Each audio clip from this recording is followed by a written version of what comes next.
नमस्कार दोस्तों, शिव पुराण में आपका बहुत बहुत स्वागत है।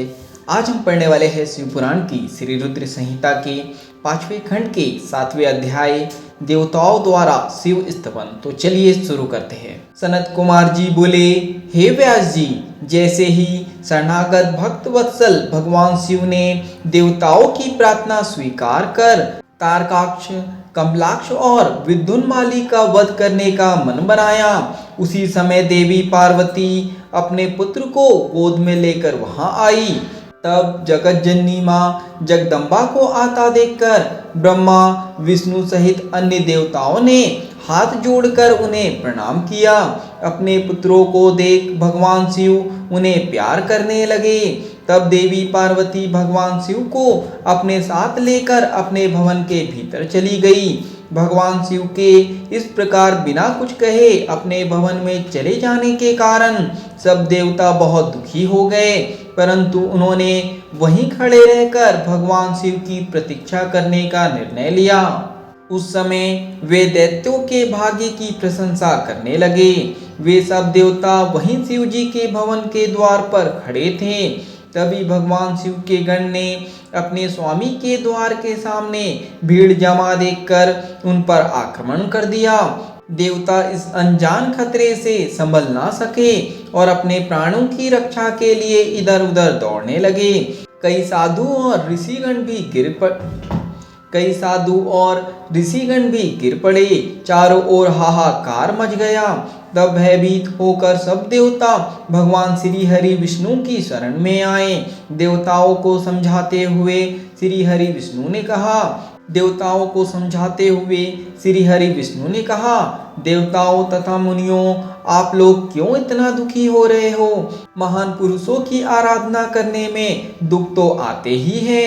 इन कष्टों को झेलकर ही भक्ति की दृढ़ता बढ़ती है और तब वह अपने आराध्य देवों को प्रसन्न कर पाता है।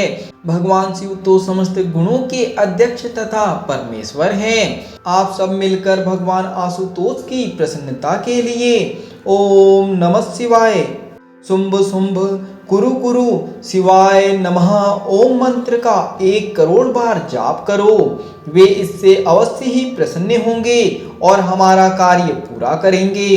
भगवान श्री हरि विष्णु के इन वचनों को सुनकर सभी देवता बहुत प्रसन्न हुए और सहर्ष भगवान शिव की आराधना करने लगे।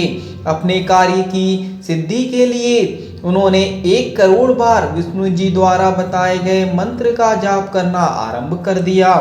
जैसे ही उनकी यह आराधना संपन्न हुई, भगवान शिव उनके सामने प्रकट हो गए।